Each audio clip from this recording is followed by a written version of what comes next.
The thing that is most misunderstood about sports radio is its function. It's not that you're supposed to look. There are shifts, there are day parts where if you want to get into the minutia, if you want to talk about cycling and what they do on special teams and all the other things that go into it, all the details that go into being an NHL team, there are shifts for that. There are hours of that. That's not what a morning show does. That's what a morning show isn't supposed to. I'm supposed to call someone or bring the coach on who will explain those moves. I bring the general manager on. I can bring on one of the players. This is what hosting a morning show does. I'm hard pressed to think that going to work for a job that you hate, for a boss who sucks, for you getting yelled at every day and maybe not getting the money that's worth it to you. Maybe you have a hard day where you're outside every day. Hey, there's a lot of people in Western Canada that listen to that show that weren't just from Calgary. They were also from Saskatchewan. And these guys would be out working the fields and so on. They wanted to get some laughs in with a little bit of the sports. So what you want to do is be an entertaining guy, and hopefully you have the chops to actually do that. And then on the other side, you call someone who can explain all those things better than I can, better than any probably morning guy can, because there's a reason why they're a morning guy, because they were probably, for the most part, in broadcast and maybe not a great athlete. Look, my background is weird. It's different. I played at a very high level of sports, but I also started doing stand-up when I was in grade 12.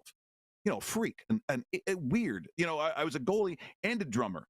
All the weird stuff that goes into this brain where I hear the voices. I'm sitting there looking at a football game. All of a sudden, I hear Peyton Manning going, what he should have done. What he should have done was you got to pull that back. You got to make him read into when you're going to play action pass. You don't just run with it, dummy. That's not RPO. This is what goes on in this head. This is what I have going on. Bob Cole, I get it. All kinds of stuff is going on there. I don't even think it's weird. Get ready for the Rod Pedersen Show.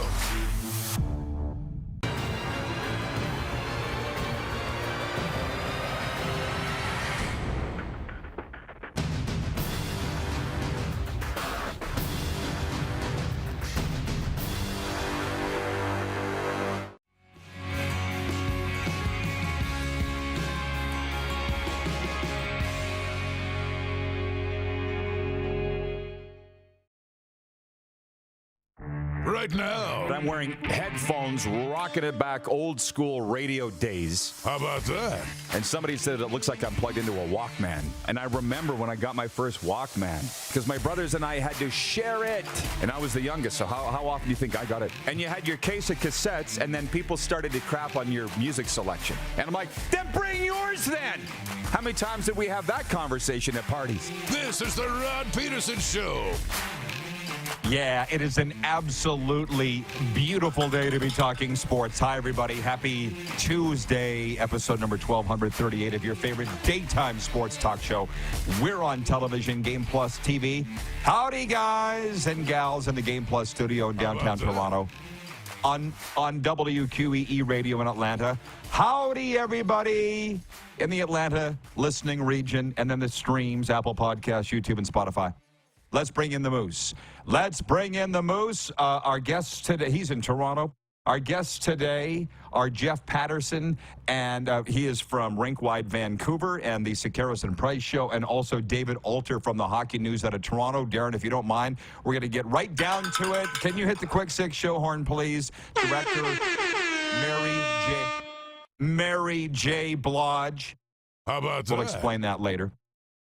Before we get to what happened last night, again, wonderful thing about daytime sports talk. Nobody else is talking about this. The Ottawa Senators have hired Travis Green as their new head coach. Signed him to a 4-year contract, announced it today, and it's hot off the presses. As a matter of fact, the Newswire services just said, Ottawa Senators hired Travis Green to a 4-year contract, more coming, ...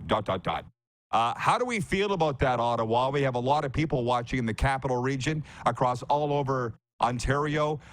I'm a Travis Green fan. We know him from his WHL days as a player, then a coach with Portland. Man, I got a lot of hockey stuff to get to today. There were a lot of coaches out there, and it's our second point to talk about the coaching carousel. There are a lot of really good coaches available. What made you think, Darren, what do you think made them want to go with Greener? Yeah, Travis Green's an interesting coach and an interesting hire. I'm a fan. So I like this hire. I think this is good for the Ottawa Senators. You got to look at where this team is at. They're still, I think, considered a young team, but they're a young team that's maturing quickly, and it's getting time now to start producing. Like, playoffs need to be an expectation with this now core that's getting into a little bit older and more seasoned. So the expectations are a little bit higher. And Travis Green strikes me as a coach who is able to relate to a younger player, did very well in junior, had success with the Canucks in his short stint there. He's shown an ability to relate to a younger player, great, but he also has a tendency to be tough. So he holds players accountable. Apparently, he runs a really hard training camp. And I think that's what ownership feels that this group maybe needs at this point in time in their trajectory. Well, I just have to defer to the guys that are running the show there. I saw Ottawa twice when they came through Sunrise here. Steve Staios and Dave Poulin are they're the men in charge. And we've got tons of respect for both. And if they think Travis Green is the best man for the job, then I've heard all those same things, although I wouldn't necessarily agree that he had success in Vancouver. I guess every coaching tenure ends with being fired, but he couldn't get him into the playoffs or really do anything with him, was fired. Bruce Boudreau couldn't. And then along comes Rick Tocchet with what I think is largely the same group and could. But whatever. You know what? Travis Green learned in all those stops. Why did guys keep getting jobs? Because they're smart, all the reasons that you said. So that's where we're opening the breaking news today. Travis Green is the newest head coach of the Ottawa Senators. Now, to point one of the Quick Six show topics, and we're going to have a lot of fun today. I'm just going to preface everybody. I'm going to warn you, we're going to have a lot of fun. But last night wasn't a lot of fun in Sunrise here. Boston goalie Jeremy Swayman's brilliant postseason continued by stopping 38 shots. Brandon Carlo scored a goal just a few hours after his wife gave birth to their son. And the Boston Bruins topped the Florida Panthers 5-1 in Game 1 of their Round 2 series last night. Morgan Geekie, Mason Laurie, Justin Brazo, and Jake DeBrusk also had goals for Boston, who are now 5-0 against the Panthers this season. And Darren, let me just say this. For all the reasons I said yesterday that Boston could win this series, it's why they won last night. And I've been flip-flopping back and forth in my mind. I'm still going to stay with the Panthers because if I think that they're going to win in 6, they got to lose 2 games somewhere along the line. But what did I say? Swayman may not be better than Bob, but he's playing better than Bob right now. They're hungrier, the Bruins, than the Panthers. That was very evident last night. They hadn't lost to them all year. Now they're 5-0. So our guy Thad, Thad from the Beach House, which is officially the official restaurant of the Cats and Bolts podcast, the Beach House restaurant in Pompano Beach, Florida, Darren. Thad texted me during the game, and he goes, I wasn't in the mood for this tonight. Like they showed up. They got a 1-0 lead, and it took until late in the second period to get it or midway through, and then that was it. The Panthers weren't good. So, yeah. Did you watch much of it? A lot of credit's got to go to Boston, though, the way they played the hockey game. They were physical. They really played a physical, heavy game. Jeremy Swayman was great. And then the middle portion of that game, they really capitalized in that short stretch and took advantage of some opportunities and, made the Panthers pay. And Florida, didn't play, I didn't think that bad. They had their opportunities, but they just couldn't find a way to claw back on the scoreboard and get really the high quality in on Swayman last night. So it was a good start for Boston riding the momentum. Sometimes a break isn't good. Sometimes it's good just to keep going on that every second night. And for Boston, it was good last night.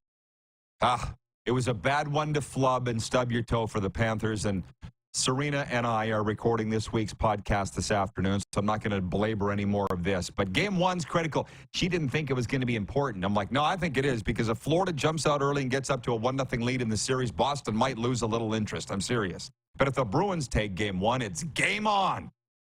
And here we are. So Game 2 goes Wednesday.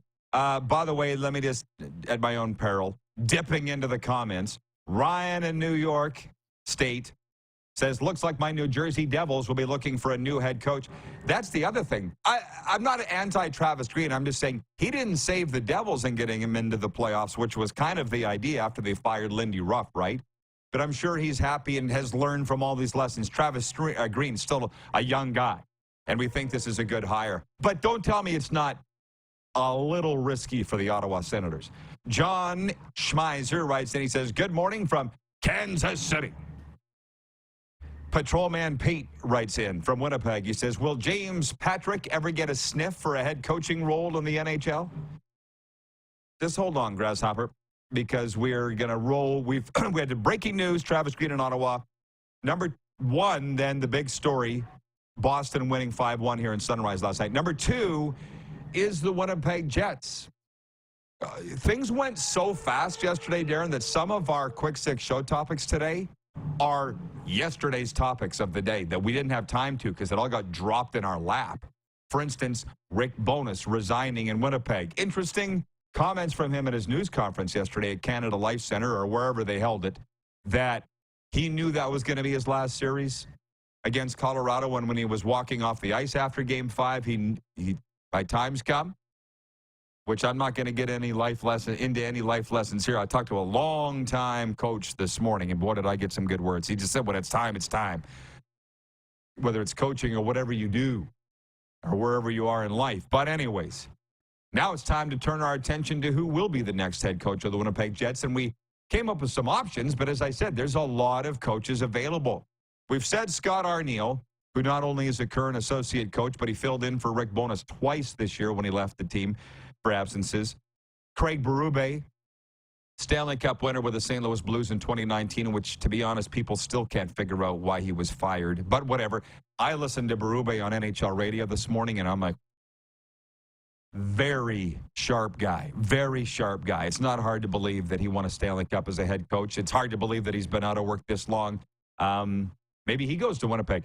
Scott Arniel, Craig Berube, Daryl Sutter, or other. But it sounds like Jim Hiller is out in Los Angeles, so there's going to be an opening there. Todd McClellan's still floating around. Jay Woodcroft's still floating around. It's a long list. When we do these polls, Darren, as you know, we only put 3 options and then other. I'm saying Arniel, and as I looked here on YouTube, 86% of respondents saying Scott Arniel. I would think that's what will win the poll, but who are you voting for? I vote for Scott Arniel to get the opportunity because I think the most important thing with this group right now is continuity. You have something that works, and I know you're frustrated about the playoffs and what happened, against Colorado, but you're not going to go out and trade Connor Hellebuck because he didn't perform in that round of the playoffs. No. You're going to say that was a tough series that didn't go the way we wanted it to, but don't throw the baby out with the bathwater. You had a great year. You fixed the culture, all these things. So promoting Scott Arniel to your head coach doesn't change the culture, I don't think, significantly. So I'm a fan of that. But, it just depends. How much do they like some of the other options? Gerard Gallant's a name still floating around out there who could be highly coveted. But I'll go with Arniel. I'm sticking with you on this. His name came up, too. Hey. Kevin the Medium has showed up. How about that?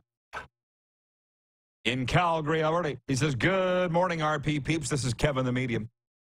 Seems to be forever since I've had an opportunity to listen live. Hope everyone's doing well. Go Canucks, go. Oh, you're not making us a priority? Is that what you're saying, Kevin the Medium? Well, you're here now, so that's good. Kevin the Medium, he's a medium, like Teresa Caputo. What's the medium saying, Kevin? What's the Stars saying for the Canucks Oilers series, which incidentally I'm getting to next?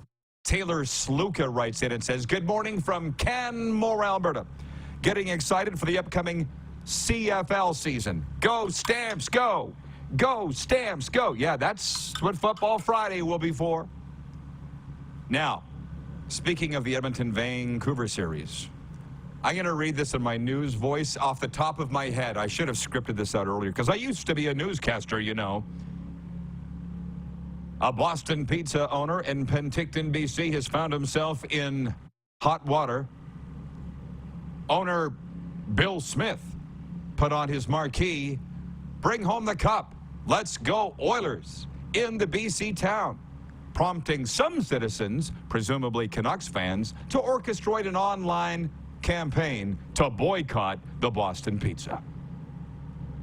It's become, quite frankly, Darren, a little bit of a football in my world. Serena and I have been talking about it. People are writing into rodpeterson.com, arguing with my daily commentary, because today's commentary is that are we not in a place where cheer for whoever you want? We say here, we're an inclusive show. You do you, as long as you're not hurting anybody. And I don't think the owner of the Boston Pizza in Penticton is hurting anybody. If anything, potentially hurting himself. But somebody wrote in and said, oh, yeah, Rod. Some guy from Winnipeg goes, what if somebody put Go Stamps Go up on a sign in Regina? Again, that would be at his own peril. We have a friend in Regina who owns 2 keg restaurants in Regina, Saskatchewan, Canada. Biggest Blue Bomber fan I know, Brandon Wheat Kings. I used to say to him, Jordy, what the hell are you doing? Your customers are Pats fans and Rough Riders fans, Saskatchewan people. He didn't care. Didn't hurt his business. How do we feel about the guy in Penticton? His right, or is he doing professional suicide by cheering for the opposition in this series? I don't think he's doing professional suicide, but it is interesting. Like, if I'm a Vancouver fan, I'm upset. I'm not going to the restaurant. I'd boycott the restaurant if I was a Canucks fan. I would, just out of spite. But you know what? Like, didn't this happen in Calgary? Wasn't there a couple of places that were Rider bars or Rider establishments, and they catered to Rider fans? It's good business. A lot of Oiler fans floating throughout, BC. And if that's, you want to create a little identity and a little fun for the people who will give you the time of day, I think it's totally fine. But it's also fine for Canucks fans to be upset. Pazer's Sports Bar in Calgary, just down the road from Canada Olympic Park, was that pub. I went in there one time with Andrew Walker, and it was a good time. Yeah, for the new viewers, and we're getting a lot, because I'm getting a lot of mail, a lot of new followers. People have no idea my history. But I never really understood business, and people should maybe take a business course in their life. For instance, 20 seasons as the voice of a hockey team, and we would in Brandon, there was a few places that we would go on the road, Darren. One of them was a place I think called Gulliver's, and the staff would come out wearing Regina Pats golf shirts in Brandon to serve our team, the Regina Pats. And I would sit there. Now, I was young. I was in my 20s. And a rube. And I'm like, why are they wearing Pat stuff? We're in Brandon. We're paying them. We Kings aren't giving them squat. Where's the money coming from? Who's paying me? Now, in Penticton, as customers, you would presumably think are Canucks fans. I feel like we need to get to the bottom of the story. Get the guy on the air. What's your deal, brah? Because, again, it's his restaurant. He can do whatever he wants. I just don't know if it's a good business. Would you do it? Would you do it? Probably not. It's not in my nature to do it. I probably wouldn't. If the Canucks get knocked out of the playoffs, then maybe I would do it. Watch the playoffs here, watch the Oiler games on. I would do it like that. But I wouldn't put it on the marquee. I wouldn't put it on the marquee. That would be not a great time. I can't imagine. Hey. His mentions and voicemail are very favorable. Consider this for 1 second, and then we'll break. However you measure your marketing these days, look at the pub he's getting from just putting some letters up on his sign. Hundreds of thousands, if not millions, of impressions of the Boston Pizza in Penticton. We're sitting here talking about it, so I think he's okay with it. We'll be right back. On the way today, Jeff Pedersen from Vancouver covers the Canucks. David Alter from Toronto covers the Leafs. We're live on Game Plus Television, WQEE Radio, Apple Podcasts, Spotify, and YouTube Live.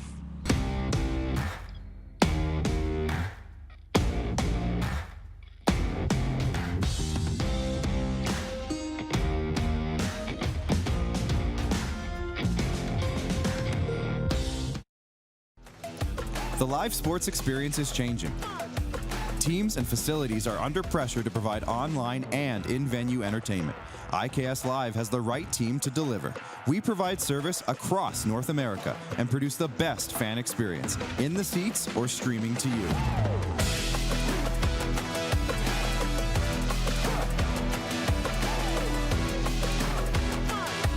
ICAST Live continues to bring you the best seat in the house. We're all capable of doing more. More speed, more reps, more commitment to getting every detail perfect. And that's why it's important we never miss a donation appointment. Blood and plasma donors are needed every day in Canada to support thousands of patients that rely on Canada's lifeline. We're asking you to join the Hockey Gives Blood Partners for Life team. Join today by downloading the Give Blood app or book online at blood.ca/HGB.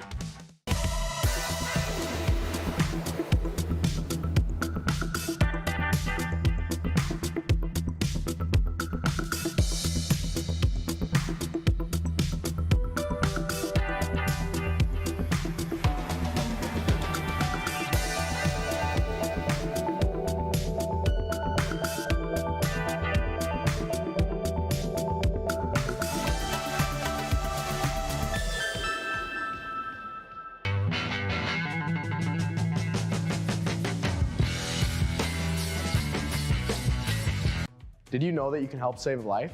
And you can start right now. Stem cells from male donors increase chances of positive outcomes for patients, yet they only make up 40% of our registry. Today, there are hundreds of people in Canada searching for their life-saving match. You can be a patient's best hope. Be a hero by registering with Canadian Blood Services Stem Cell Registry now. Does this look familiar?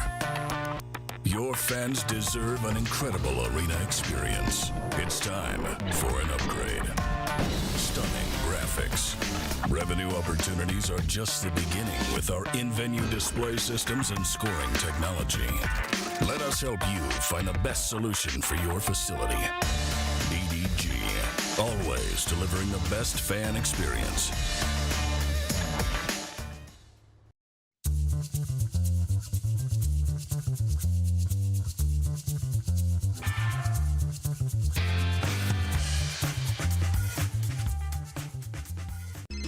Text 902-518-3033. 902-518-3033. Pick up your phone and text RP, that's Rod Pedersen. Text 902-518-3033. Here's how your business can be a part of Canada's fastest growing sports talk show. All you have to do is contact us, and we will tell you all about the dynamic and exciting marketing opportunities we have, utilizing a fully integrated 360-degree multi-platform. Imagine your business seen and heard across Canada on Game Plus TV and around the world on the Rod Pedersen Digital Network. You will use one of the most overused expressions in sports. You gotta be kidding me. Get your business involved. Contact the Rod Pedersen Show today. Hey, honey, can you get one of the kids to show me how this Twitter thing works? Honey, I need to get on Instagram. Time for more of the Rod Pedersen Show. That's us. Hey, everybody. Reward your love of movies by signing for Landmark Extras for free today. Get more of what you love. Free movies, free concession items, invites to exclusive screenings. There are 3 rewarding programs to choose from. They get you something extra with every movie purchase. For details, go to landmarkcinemas.com. Let's please bring in Moose. And I knew it. I can smell a good topic like a fart in the car. And everybody is all over this. All these things. The Penticton, Boston Pizza, and the owner cheering for the Oilers, whether that was a smart move or not. Kevin the Medium is writing in and says that the Canucks will win this in 5. Take it to the bank. We'll be submitting Kevin the Medium for a drug test. This is the Edmonton Oilers they're playing, Darren. Utah, Darren writes in, and he says, my brother-in-law is a Detroit Lions fan, attended a Lions-Raiders game in Oakland, had to shed his shirt quickly. And unfortunately, last night, I'm seeing all these videos from American Bank Arena here in Sunrise of Panthers fans fighting Bruins fans. I'm just going to tell you, they're a drunk, loud, harsh lot, those Bostoners. That's all I'll say. And they bring with them a lot of problems. And one more before you can talk about your Oakland experience if you wish. But on this Florida-Boston series, my gut told me Boston would win. You can find screenshots, the receipts of me saying the Bruins, but I changed my mind and I went with the Panthers because of my head. My head's saying Panthers, my heart and gut are saying Boston. And I posted that. Panthers would win, and Johnny O, guess where he's from, Darren? Boston. He wrote me this morning. Johnny O, he owns Johnny O's Gymnasium, and he goes, you might want to rethink that, Rod. And he said to Serena, 20 ESPN analysts polled for this series, 19 took Florida, 1 took the Bruins. And he goes, in life, when everybody's going this way, you want to be the one going that way. I'll leave that for what it is. Your thoughts on fandom and getting beaten up or whatever you want of all those things I've just dropped. Yeah, it's not a great time, but you also don't be that guy who muscles his way into an opposing team's arena and isn't respectful. Doesn't matter that you paid a ticket price. It doesn't matter, and I mean, nobody deserves to get beat up, but you're it. And again, you paid, but you're a guest in somebody else's house. So there's a way to be a fan on the road that's different from being a fan at home. You can put your feet up on the furniture at home. You don't do that on the road in somebody else's house, right? So you got to be a little respectful. And oftentimes, people don't get beat up for no reason. Okay, it doesn't happen for no reason. I mean, yes. It happens. It's rare. But not. It's rare. It's very, rare. Very, very rare. You are right. And Oakland, just on Oakland, because I did go to the old stadium before they tore it down, watch the Chiefs and the Oakland Raiders. It was nasty. I mean, getting off that train and walking to the stadium, I'm walking through garbage and on gravel roads, and I'm walking through basically, I might as well have been entering a WWE arena. It was mean and nasty, and people were shouting at you and all the rest. It was a tough road environment for teams to go into. We don't really have a lot of that in sports these days, but that was one. And I can see why they maybe needed a new building and a new place to play. Jen from the Four Seasons writes in. She says, I almost got into a fist fight with some dude from Moose Jaw in our house. John in Edmonton writes in, and he says, Oilers fans have sent a message to Vancouver fans, do not show up in our barn or outdoor watch parties unless you want to fight. To be honest, I worry a little bit about this Vancouver-Edmonton series for people's safety. Please be smart. But I mean, last night, again, what happened in Sunrise, some Bruins fan, drunk, lout, was walking up the stairs. The Bruins were well in control of the game, and he's given one of these. And some young Panther fan in a baby blue Kachuk leaned out to film the guy, and the Bruins fan grabbed the guy's phone. What did you think was going to happen? They grab each other, start fighting, rolling around. And I'm like, the Bruins fan was kind of bringing it on, I think, which, by the way, the whole controversy last week of Ryan Whitney, I'll just say this, of Ryan Whitney, of Spittin' Chicklets and his AI-generated meme of the Leafs-Bruins series, which was mimicking sexual assault in a cartoon. Need I say more? If you know what I'm talking about, you know. If you don't know what I'm talking about, we don't have time to catch you up. But I talked to an NHL person in the press box when that was all going down last week. I said, what'd you think about that? He goes, what do you expect? He's from Boston. How about that? If that kind of just tells you what people think. Yeah, he said, well, he's like, they're all like that. About Ryan Whitney. So just putting that out there. And I want to move on to this because I said we would talk about Game 7. You said this.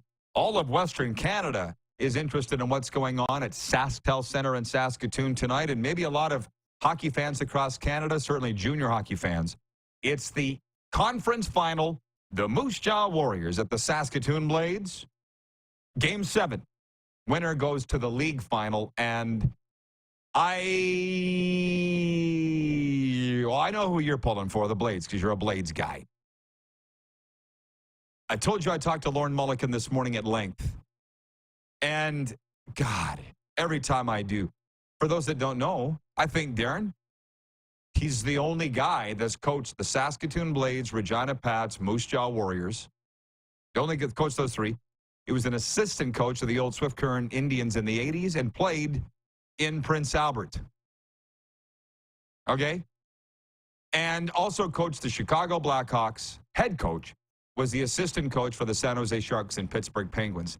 And I don't think he's in the Saskatchewan Hockey Hall of Fame. I'm not sure. I know we have the people that watch every day from the Saskatchewan Hockey Hall of Fame. Can you look it up?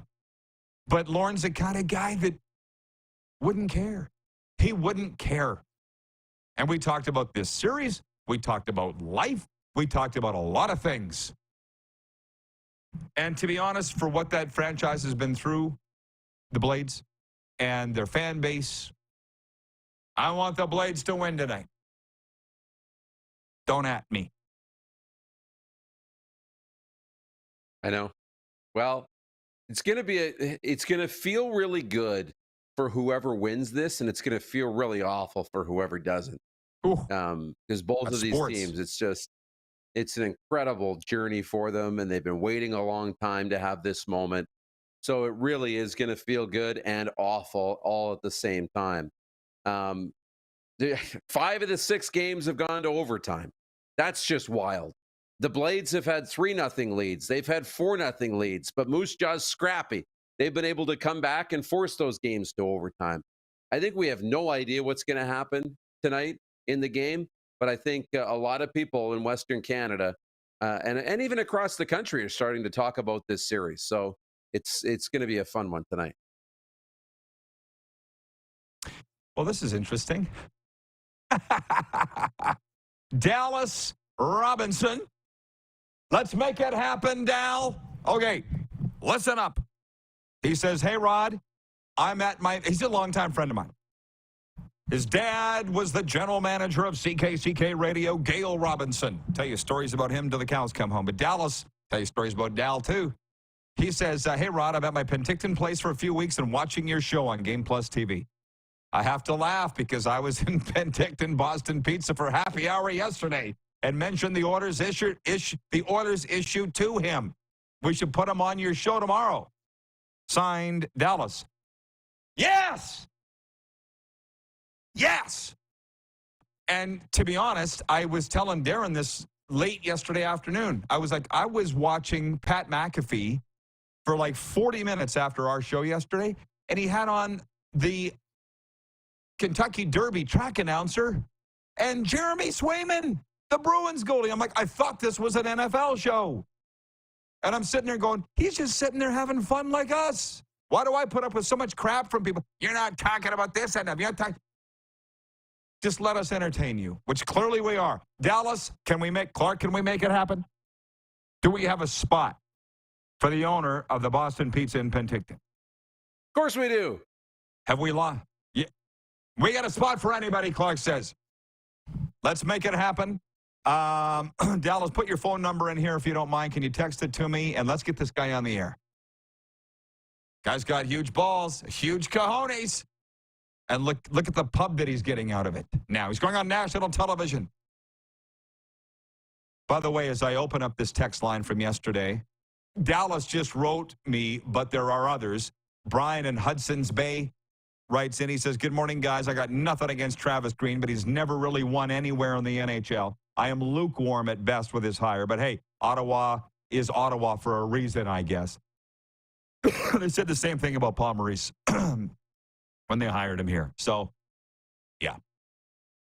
Regarding Mike Babcock and will he coach again, Bob in Saskatoon writes in and he says, Mike Babcock was loved after the Olympics win. He died in the Toronto media. He'd be a good fit for the Jets. And Ron in Calgary writes in and he says, I agree with Moose. The Leafs were not physical enough in the Boston series. Now, a Canadian Football League note, rookie camps open Wednesday. And Milt Stegall, the Hall of Fame iconic receiver for the Winnipeg Blue Bombers. They named a street after him in Winnipeg. He's going to have a one-day tryout with the Blue Bombers in rookie camp. I covered it yesterday, but I didn't get your take. Because I know Milt and love Milt. I'm okay with it. But I think it's silly. You? I'm okay with it. I'm cool with it. I think it's fun. I think, not that we don't do enough of this and we need to do more of it, but I think it's really cool, and I hope they take advantage of it. Meaning, I hope there's a bunch of behind-the-scenes film. I hope there's, mini Instagram docu-series on this. I hope they really maximize this and use this to grow the game. And it's a great opportunity to grow the game. Connecting and building the profile of the legends, I think, is really important.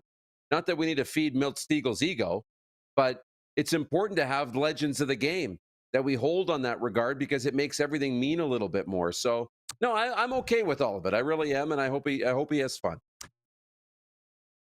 I hope he doesn't get hurt, now that I think about it. And more than anything, it's the Canadian Football League. They're fighting for attention, headlines this time of year in the Stanley Cup Playoffs. And I'll be honest, I'd rather talk about how Milt Stiegel does on day one of rookie camp than fights in the stands. Like John in Edmonton writes in and says, Rod, here there have been multiple fights at the outdoor watch parties every playoff round and games so far. Oh, wonderful. But it reminds me of being at a bar in Vegas where a guy was getting kicked out. Wasn't me this time. And the bouncers grabbed the guy, threw him out the swinging doors. The guy was hammered. He wouldn't even remember it. And they were like, see you tomorrow. God knows what he did. But fighting's one thing. Basically, they fill you full of liquor. And what do you think's going to happen? Right? They'd rather take your money and then just deal with the inevitable problems. Okay, Moose, I'll see you in hour 2. See you then. Okay. Jeff Pedersen joins us next from Vancouver, previewing the Canucks and Oilers. We are live on the Game Plus Television Network, WQEE Radio, Apple Podcasts, Spotify, and YouTube Live.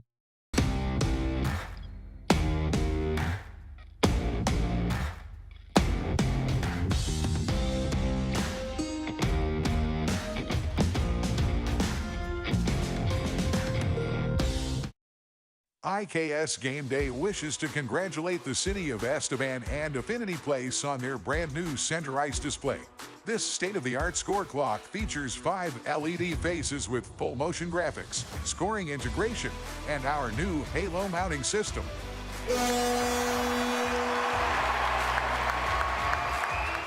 If it's time for an upgrade, let us show you how to deliver the best fan experience. You can find us at IKSGameDay.com. The race for the Cantera Seeds Cup continues on Flow Hockey TV.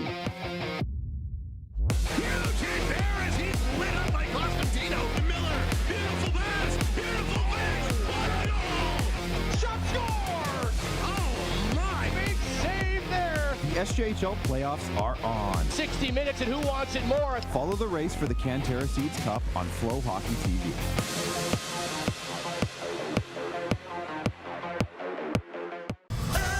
Foreigner, live in Moose Jaw.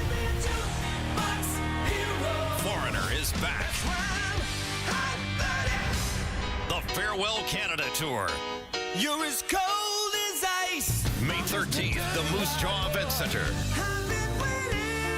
Foreigner, with special guest, Headpins. Tickets on sale now at sasktix.ca and the Moose Jaw Event Center box office. The live sports experience is changing. Teams and facilities are under pressure to provide online and in-venue entertainment. IKS Live has the right team to deliver. We provide service across North America and produce the best fan experience, in the seats or streaming to you.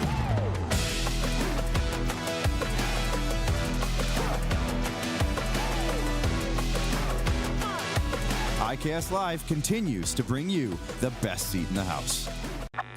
Does this look familiar? Your fans deserve an incredible arena experience. It's time for an upgrade. Stunning graphics. Revenue opportunities are just the beginning with our in-venue display systems and scoring technology. Let us help you find the best solution for your facility. DDG, always delivering the best fan experience. We're all capable of doing more. More speed, more reps, more commitment to getting every detail perfect. And that's why it's important we never miss a donation appointment.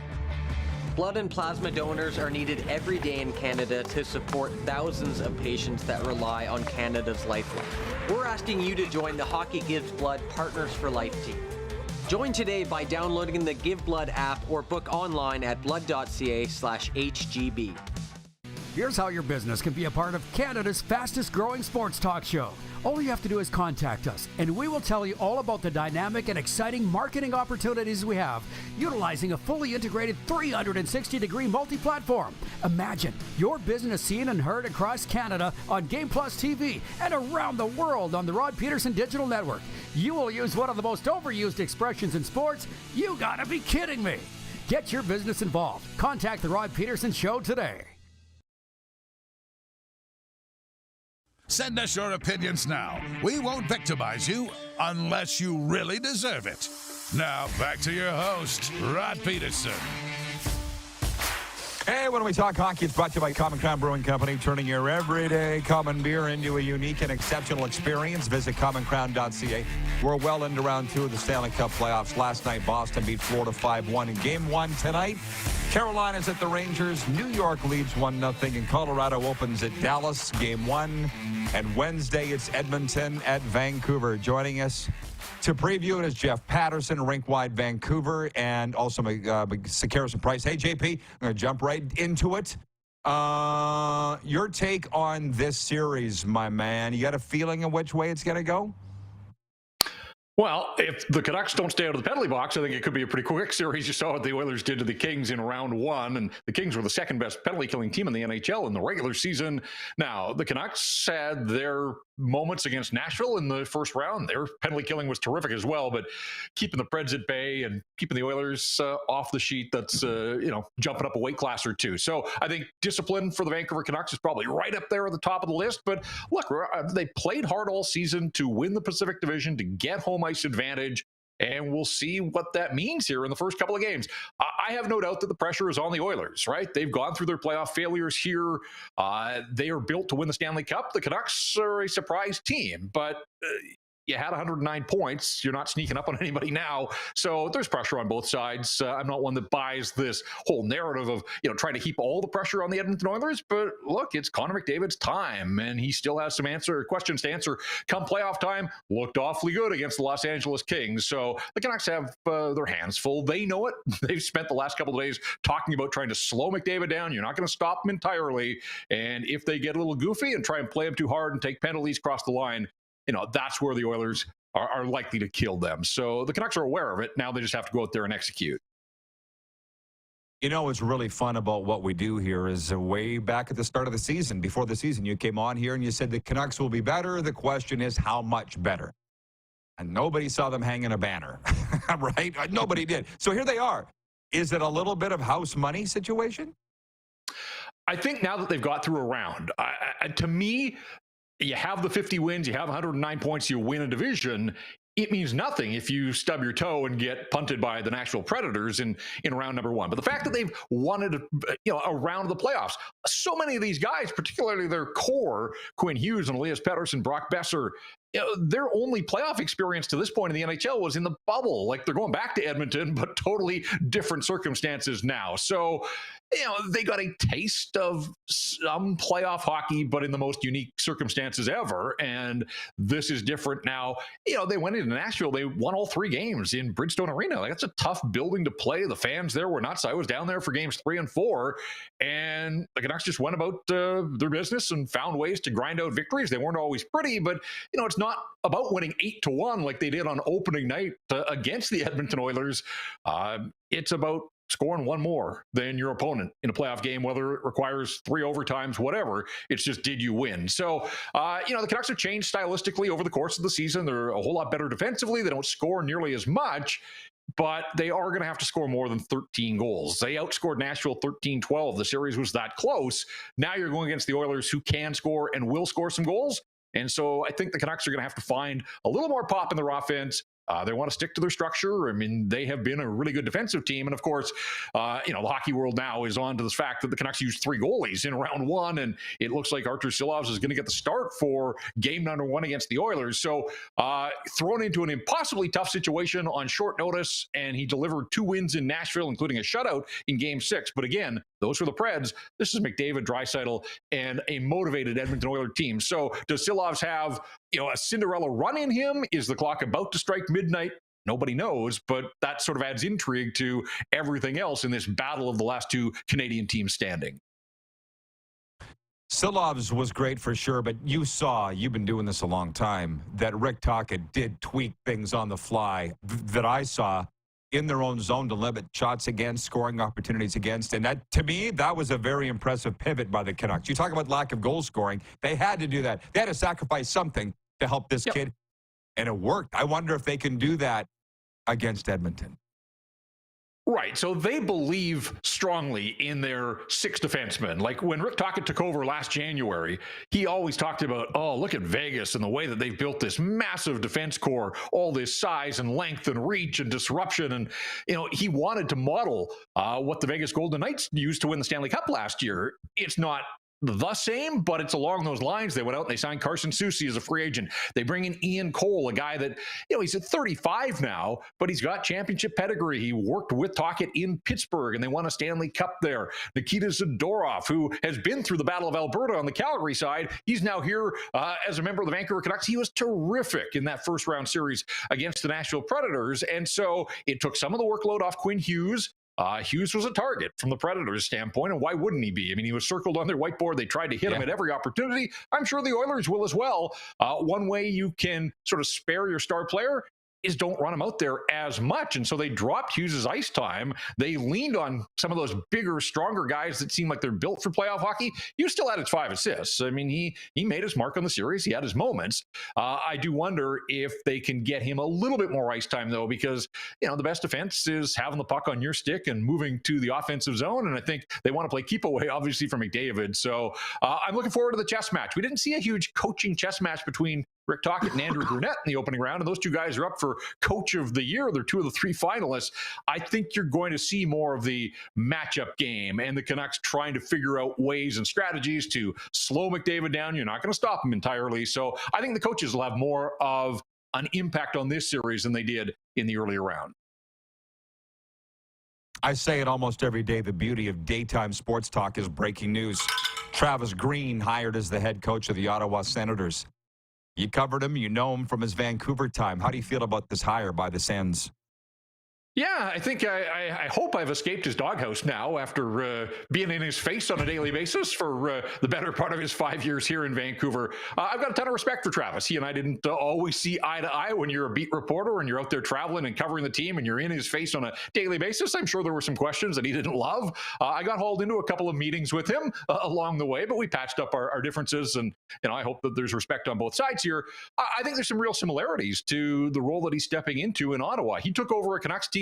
Brock Besser was just breaking into the NHL. They added Pedersen and Hughes in subsequent drafts, and he saw the talent there early on and let these guys spread their wings and help them figure out their way early in their careers in the National Hockey League. And you look at them now, and Pedersen's had 102-point season on his resume. Besser was a 40-goal scorer. Quinn Hughes likely to win the Norris this year. And the Senators have a ton of young talent as well. So I think, the track record is there that Travis has proven he can work with young players. He was handcuffed a little here with the roster at the fringes and the job that management did to bring in other players. I think at the end, he was a little stubborn. The penalty kill was one of his downfalls. They were dead last in the NHL. They couldn't kill, and he kept running the same guys out. They weren't getting the job done, and people here kept asking, Travis, what are you doing? Try somebody else. You got 18 skaters on your roster, and he just kept sticking. And so I think, in some ways, he kind of was the author of his own demise at the end, but he got close to a 5-year run. When you look around the NHL, not many guys are getting 3 years now. So I know he got a 4-year contract. Good for him. He gets a little job security in that regard. But I think, and Rod, you've seen this in all sports, coaches will tell you, they're better for their failings in that first job. And I know that he was behind the bench in Jersey, but this is his second head coaching gig, taking over his own situation, coming in from scratch at the start of the year. So, I think there were some lessons to learn from Vancouver, the New Jersey experience. I have no doubt that Travis Green will be a better coach for all of those things that he has done in the past now that he takes over behind the Sens bench. Glad to have you on. Great analysis and answer. Thanks, Jeff. Enjoy round 2. Hope to be talking to you in round 3. Yeah, should be fun. 32 years since the Canucks and the Oilers met in the playoffs. It's just incredible it's taken that long. And the last 2 Canadian teams standing, you can imagine out here, the fan bases are already sniping at each other, and we're still more than a full day away from dropping the puck in game number 1. So it should be a blast. Really looking forward to it. Stay safe for the love of God. I'm worried about people's safety. I'm not joking. And you know what I'm talking about. Wear a helmet if you have to, Jeff. Okay, thank you. That's right. Jeff Pedersen, Rink-Wide Vancouver. Give them a follow on social media and support what they do. They got the best coverage out there in Vancouver. We will be right back with a sports update and audience takeover on a fun Tuesday on the Game Plus Television Network, WQEE Radio, Apple Podcasts, Spotify, and YouTube Live.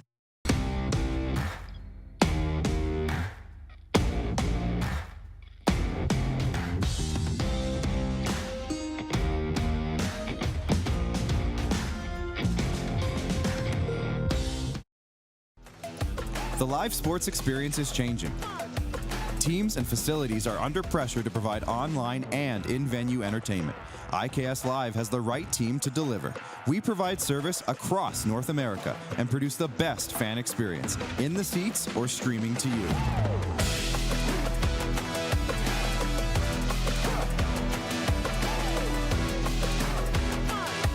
IKS Live continues to bring you the best seat in the house.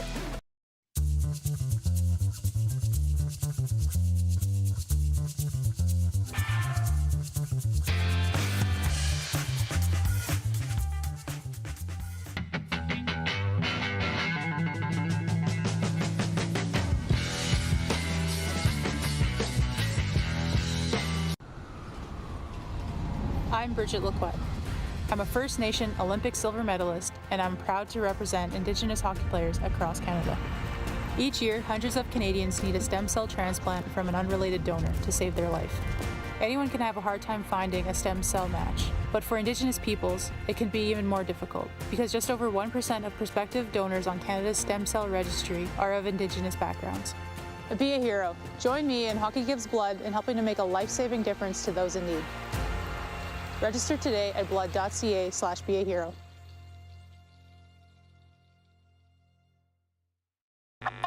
Does this look familiar? Your fans deserve an incredible arena experience. It's time for an upgrade. Stunning graphics. Revenue opportunities are just the beginning with our in-venue display systems and scoring technology. Let us help you find the best solution for your facility. EDG, always delivering the best fan experience. Foreigner, live in Moose Jaw. Foreigner is back. The Farewell Canada Tour. You're as cold as ice. May 13th, the Moose Jaw Event Center. Foreigner, with special guest Head Pins. Tickets on sale now at sasktix.ca and the Moose Jaw Event Center box office. We're all capable of doing more. More speed, more reps, more commitment to getting every detail perfect. And that's why it's important we never miss a donation appointment. Blood and plasma donors are needed every day in Canada to support thousands of patients that rely on Canada's lifeline. We're asking you to join the Hockey Gives Blood Partners for Life team. Join today by downloading the Give Blood app or book online at blood.ca/HGB. Business owners and marketers. Okay, we know you think we're pretty cool. That's why we want you to share in the coolness factor. Partner with the Rod Pedersen Show and market your business every weekday to sports lovers just like yourself. Take advantage of our many cost-effective commercial and promotional opportunities. Tell the world about your business. Yes, the world. Thanks to Game Plus TV and the Rod Pedersen Digital Network. Contact us today and find out how you can be a part of Canada's fastest-growing sports talk show, The Rod Pedersen Show.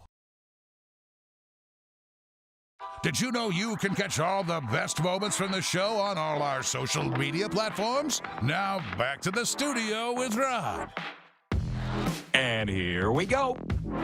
One final segment here in hour one, and it's just you and me.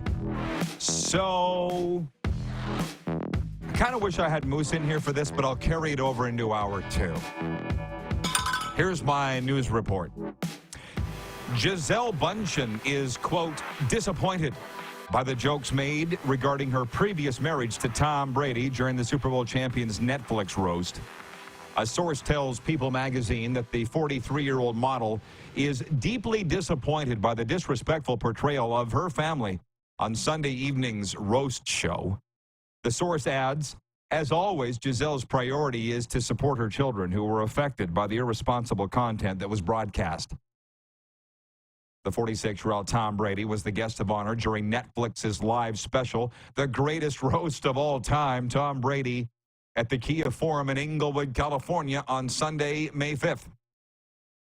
The retired quarterback took in insults from friends and former teammates, including host Kevin Hart, Julian Edelman, Rob Gronkowski, Nikki Glaser, Drew Bledsoe, Randy Moss, and Kim Kardashian. I haven't watched it yet. I've read a collection of the best quotes or the worst quotes, depending. Have you ever been... Gisele, that's why we call it a roast. She could have spent some time with Jim Pedersen, my dad. He would have said, Gisele, don't listen to him. That's it. If you don't like it, don't watch. Why were your kids watching, Gisele? They probably shouldn't have. Those kids were born winning the genetic lottery. They're going to have to take some bad, too. So maybe some time in counseling would help. And I'm not joking when I say that. Darren watched the roast, or at least part of it. Have you? I haven't. Like I said, I read the quotes that I was falling off the chair. I think it's hilarious, by the way, that they got Robert Kraft, Bill Belichick, Tom Brady all in the same room, not to mention Gronkowski and Edelman. But the big three, Kraft, Belichick, and Brady, who the portrayal, the story, the narrative is that they all hate each other, like with a passion. They all got together. We talked about this yesterday. Darren said it's like two exes divorced going to their kids' graduation or wedding. We'll be bigger people for the good of the kid. It's nice to see that they did that, that they're big enough people to do that. But Gisele's deeply disappointed in the jokes about their marriage. Again, it's a roast.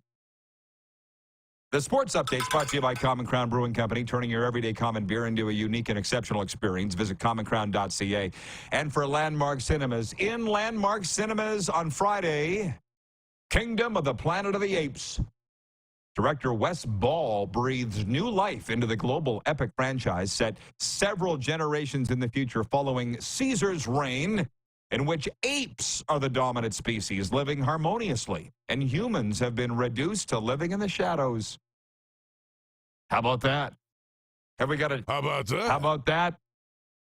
In Landmark Cinemas Friday, Kingdom of the Planet of the Apes. How about that? Leighton Glazer writes in. Leighton says Nikki Glaser was the funniest, whoever that is. She's a comedian from New York. I've heard her on Howard Stern. She's very funny. Patrolman Pete in Winnipeg says, I'm curious about this roast now.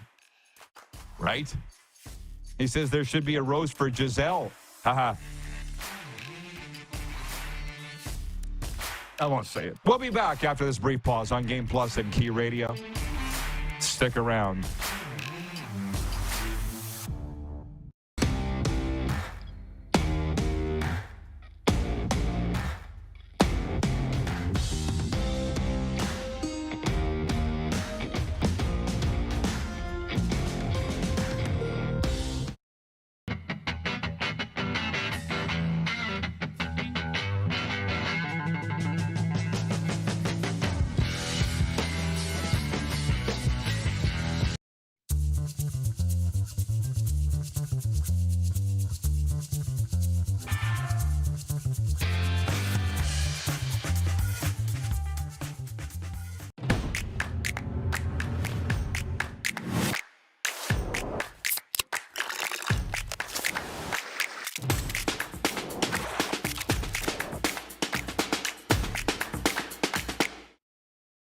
We're all capable of doing more.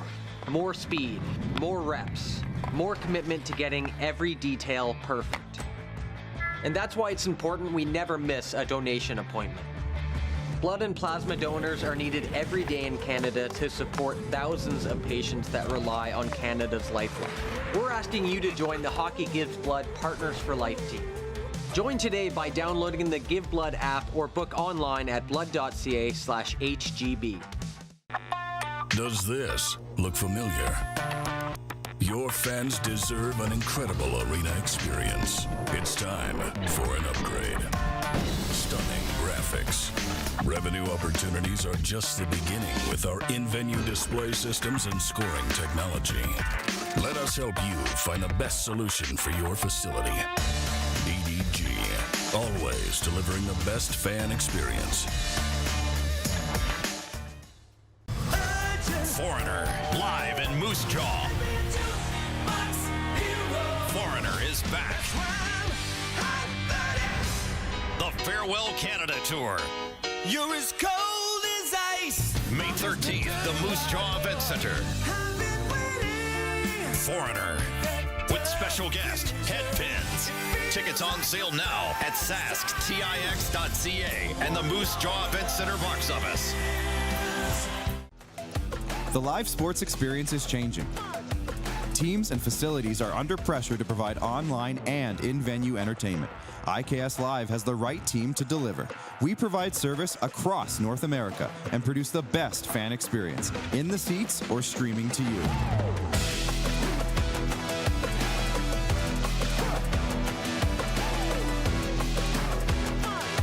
IKS Live continues to bring you the best seat in the house.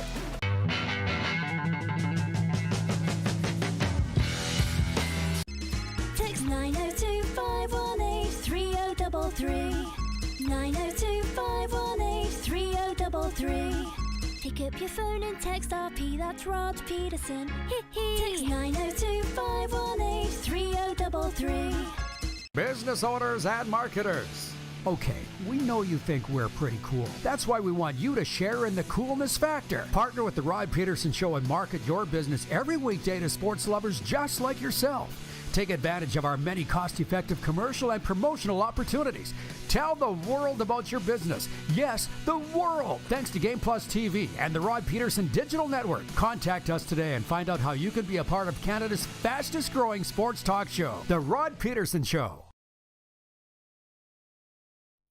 Right now. I'm wearing headphones, rocking it back, old school radio days. How about that?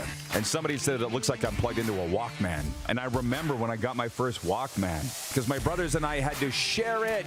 And I was the youngest, so how often do you think I got it? And you had your case of cassettes, and then people started to crap on your music selection. And I'm like, then bring yours then! How many times did we have that conversation at parties? This is the Rod Pedersen Show. Wow, perfect intro there, guys. Pulled together for hour two of the RP show. It's Canada's daytime sports talk show, but we're on national television across Canada on Game Plus. We're in 31 U.S. states, including Ohio. Very big in Ohio. I get a lot of mail from across Ohio. We're on the radio in Atlanta. For some reason, they like us there. And then streaming, of course. Let's bring in the Moosies in Toronto. This is just so much fun, Darren. Hour two, right, where we recap hour one, look ahead to tonight here, and we'll get to those NHL games. You and I were both wrong. We only had one pick last night, one NHL game. We were both wrong. The Boston Bruins beat Florida 5-1. And listen, I'm going to get to this Gisele Bundchen comment in a second because I'm dying to get your take. But I will say this. I picked Florida in 6. Right from the outset, when they beat Toronto, my gut said Boston's going to win. And I actually posted that in some places. But just prior to puck drop last night in Game 1, Bruins-Panthers, I switched it and said Panthers in 6. It's made my life a lot easier. Living here, a lot of people were like, attaboy. And then the Bruins went out and kicked their ass. And I'm like, I should have stayed with my gut. But then I'm like, but if they're going to win in 6, they got to lose 2. So I'm staying with the Panthers. But now I got Bruins fans creeping into my DM saying, you can still change your pick, Rod. You might want to amend it. God. So anyways, did you hear my sports update? At the end of the hour, Gisele Bündchen told People magazine that she is, quote, disappointed with the tone of the roast and the jokes made about her marriage to Tom Brady in the roast Sunday night, which aired on Netflix, the greatest roast of all time. How do you feel about that as a huge Tom Brady fan, Darren, that you are, and someone who watched the roast? What did you expect was going to happen is my answer. I know, right? You know, That's what I said. largely I see some of these guys, and like there's moments when I feel uncomfortable because, you know, it gets, when it's mean and not funny, it's different than when it's mean and funny. And those two things can be different, you know, like there's mean and not funny, and there's mean and funny, even when you're still being mean. But yeah, how did you not know? Like, I could have told you when the roast was announced that Deflategate, Belichick, Tom's, what do you want to call it, plastic surgery, and Gisele were going to be the topics of the night. I could have told you that. I could have wrote everybody's jokes for them. You know, what did you expect was going to happen? And unfortunately, when you live in that big of a public circle, these are things you have to deal with. Do I think it's great? No. But, you know, what did you expect? And I really have no problem with it because that's what you signed up for. As you talk, you can see my mind's just racing with all these things. And like Tom Brady, I love Tom as much as you. And the longer his career went along, the more I loved him. And that documentary on him, The Man in the Arena, just made me love him more. Because like you can tell that he's a good person. But I didn't watch the roast, but I watched the highlights of the roast. And I'm disappointed that he's gotten work done on his face. White teeth, whatever. Everybody should do that. But you can tell that he's got work done. I'm like, my God. You got great genetics anyways. Why are you fiddling with it? I'm getting all... Listen, this is the anti-aging capital of the world. South Florida is the fishing capital, fitness capital, golf capital, addiction capital, recovery capital, ballroom dancing capital, anti-aging capital. There are many.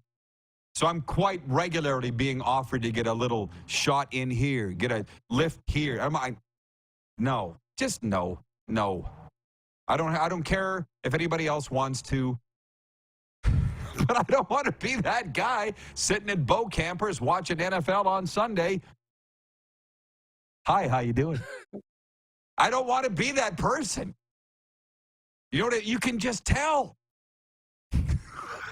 All I see is Ken Brockman on The Simpsons when he pulled the thing back and put the clothespins, you know, in the head, the skin on the back, hold all the skin tight, and clothespin it behind his head.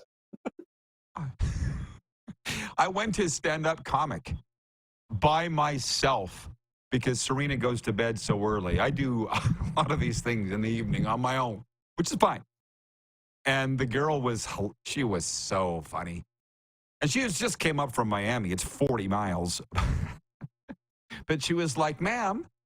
And by the way, the average age of the crowd was 100. How about that? And she goes, but my texts are coming in. It's synced to my phone. Squirrel. Anyways, she goes, ma'am, you haven't laughed at one of my jokes tonight. I'm starting to think that it's your Botox.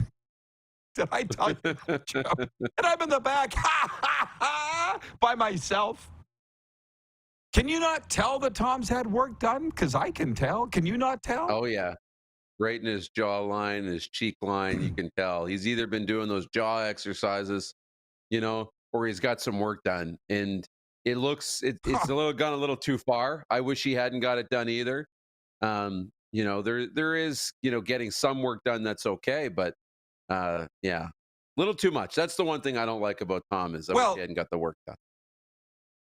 No, I wish he hadn't. I mean, women do whatever, but they say men age better. God knows Tom Brady's going to. Just let it happen, brah. Like, why? Whatever. It's your face. John in Edmonton says Kim Kardashian compared Tom Brady to her stepfather. I saw that clip, which is, by the way, another thing. Kim Kardashian, what are you doing? I know guys that know her, and they say she's the most beautiful thing you've ever seen in your life. That was 10 years ago. I don't think that's probably changed a whole lot. Now, I didn't even know it was her. I mean, yeah, she had bleached blonde hair. That didn't really look like what we're used to with Kim, but her face didn't look like you. What are you doing? You do you. You do you, but nothing's touching this thing. You're welcome. Utah Darren writes in and says, the roast of Mike Tyson was at times uncomfortable.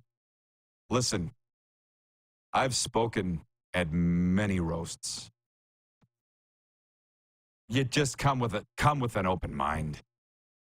And people that are listening will know Pat Fiacco, former Canadian welterweight bantamweight boxing champion of Canada, and our mayor. Canada's toughest. We roasted him. It was bad. Listen, I'll say one thing about Pat Fiacco. The guy never changed. He was always a jerk. How about that? You know, stuff like we roasted Scott Schultz, and I got a list. I got them in my phone. Roast jokes for the next roast that I get asked to speak at. We roasted Scott Schultz in Moose Jaw. Oh boy! Oh my God! Here's the thing about Darren DuPont, folks. He's almost 40 years of age. I got a list right here of roast jokes. Yeah. He's very excited, Darren. Yeah, he went to the doctor. Darren went to the doctor, and he reported that the greatest thing is he wakes up every morning at 8 a.m. Right? You could set your watch by 8 a.m. every morning. Darren wakes up at 8 a.m. What's the problem? The problem is he has a bowel movement at 7 a.m. Hot damn. That's good. That's good. Definitely keeping that one. Definitely keeping that one. Oh, I got it. I got a whole list. I drove in here last night. Best time to drive in here. So you can't see anything, you know. But I'm bummed. Yeah. So, well, here's the thing. John said Tom Brady is a stud. Plastic surgery? Really, dude? It's his face. Patrolman Pete in Winnipeg says, I'd buy tickets for a Rod roast.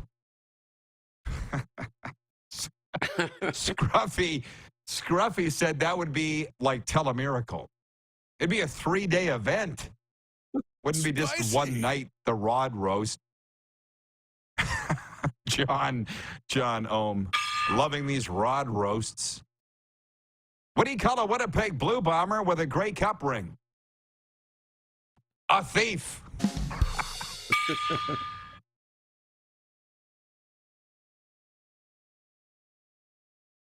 These old CFL jokes. 2 Rough Riders are driving in the car. Who's driving?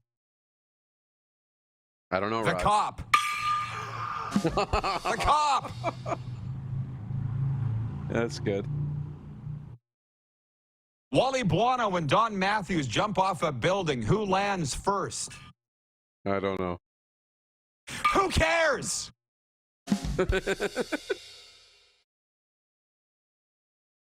I got a lot of these. What do you call a guy with a Hamilton Tiger Cats Grey Cup ring? I don't know. A senior citizen.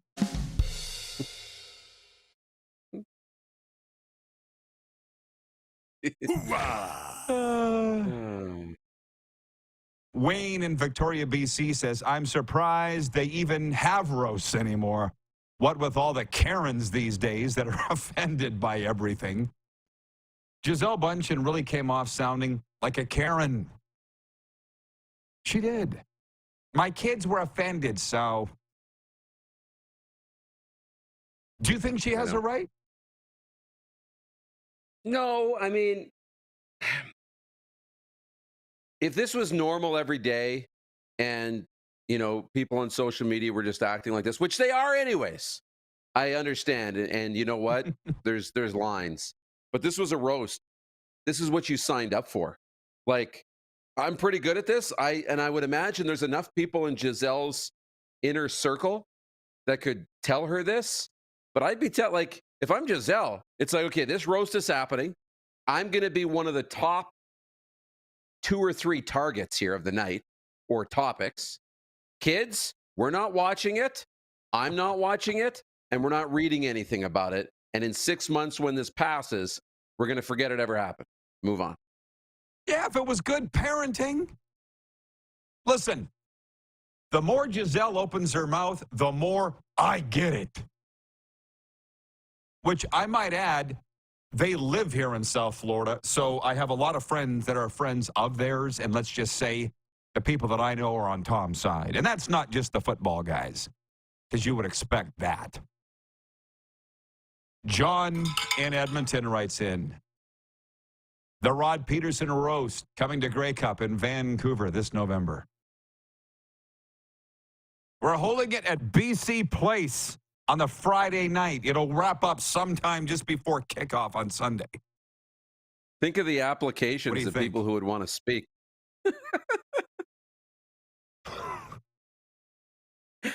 You think Tom got roasted?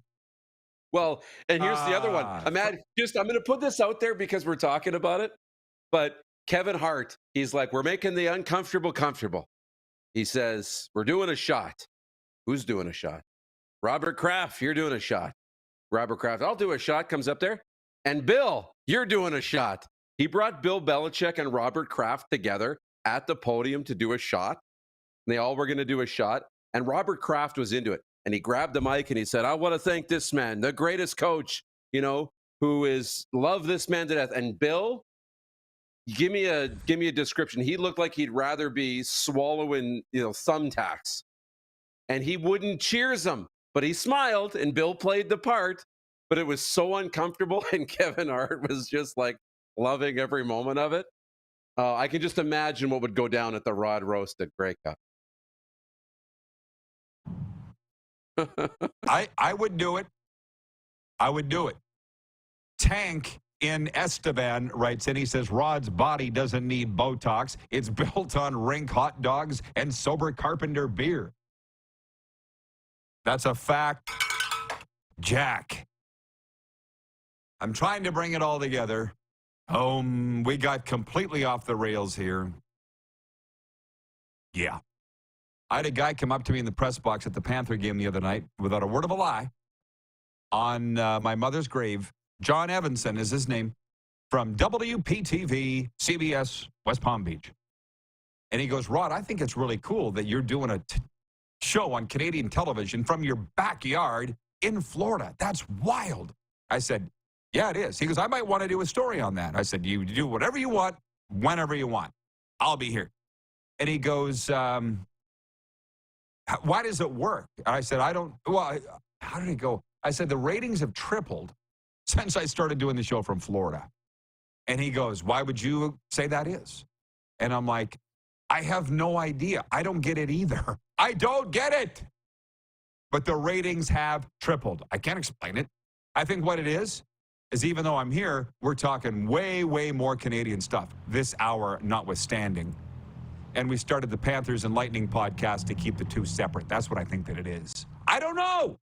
I had a guy write me from Kelowna last night. He's probably watching right now. He's like, Rod, what's wrong with the Leafs? Bro, I don't know, and I don't care. I'm pretty sure it's not my job. There's guys getting paid millions to figure it out, and they're screwing it up. Why would I waste 2 seconds on the Leafs' problems? Although I will say one thing, Keith Pelly, who's now in charge of MLSE, he might have a chance at turning this around. I've known Keith a really long time, and he started from the bottom up. I got a lot of respect for those guys. A lot of respect. Unlike the boobs that have 27 letters behind their name and got the job because of that, but have no life experience, have no idea what's going on at the ground floor level, where the stuff actually happens. Keith ain't one of those guys. I kind of feel like Richard Petty was, and Richard's not a friend of mine, but I know him, right? The original president of MLSE. Anyways, we'll stop, and we'll be back in a moment. We're live on the Game Plus Television Network, WQEE Radio, Apple Podcasts, Spotify, and YouTube Live.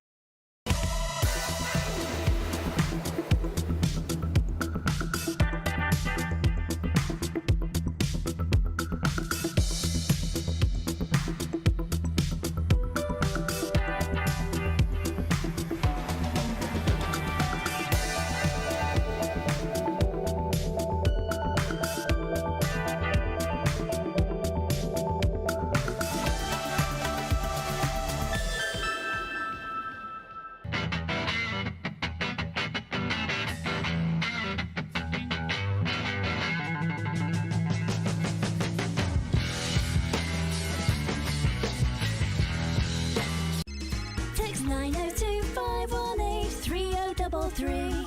902-518-3033. Pick up your phone and text RP, that's Rod Pedersen. Text 902-518-3033.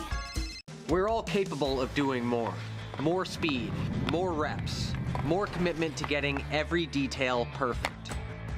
And that's why it's important we never miss a donation appointment. Blood and plasma donors are needed every day in Canada to support thousands of patients that rely on Canada's lifeline. We're asking you to join the Hockey Gives Blood Partners for Life team. Join today by downloading the Give Blood app or book online at blood.ca/HGB. Foreigner, live in Moose Jaw.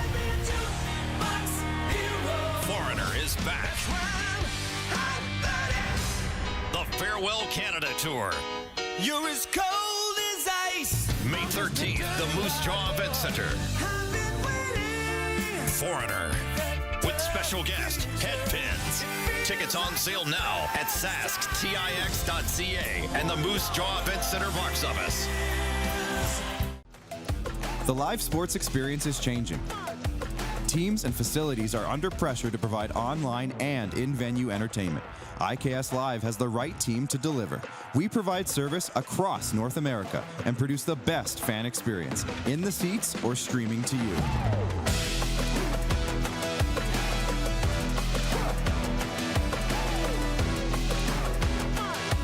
IKS Live continues to bring you the best seat in the house.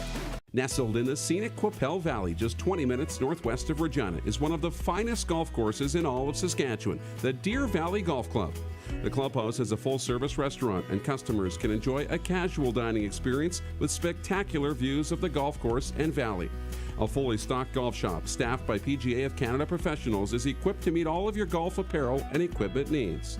Book your tee time, family event, or corporate tournament today at the Deer Valley Golf Club. Call 306-731-1445. Here's how your business can be a part of Canada's fastest growing sports talk show. All you have to do is contact us, and we will tell you all about the dynamic and exciting marketing opportunities we have, utilizing a fully integrated 360-degree multi-platform. Imagine your business seen and heard across Canada on Game Plus TV and around the world on the Rod Pedersen Digital Network. You will use one of the most overused expressions in sports. You gotta be kidding me. Get your business involved. Contact the Rod Pedersen Show today.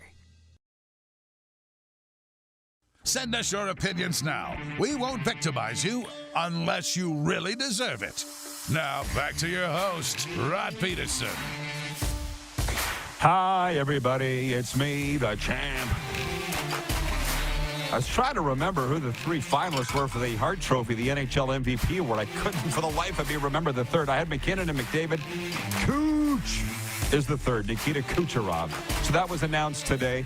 By the way, a reminder, reward your love of movies. Sign up for Landmark Extras for free today. Get more of what you love. Free movies, free concession items, invites to exclusive screenings. We've done it all, Moose and I, because we're members, and you can too for free.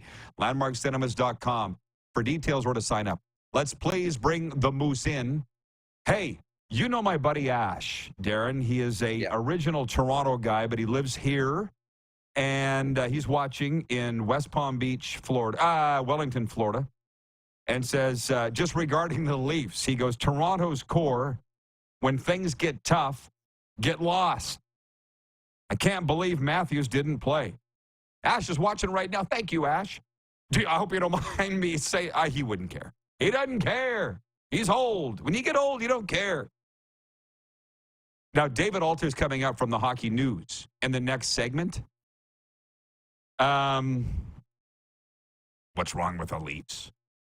Dude, what's wrong with the Dallas Cowboys? I feel like if you found the answer to one, you'd have the answer to the other. You know what I mean? Yeah, I know what you mean. I saw this, and Clark, you might have to fact check this, but is Mitch Marner only 27 or going to be 27 years old? You know, and I saw somebody put it into perspective. And I know by 27, like, you're a man at that point. You're no longer a young NHLer. You hope. But you'd hope, yes. But 27 is when players are kind of in their prime. That's the prime.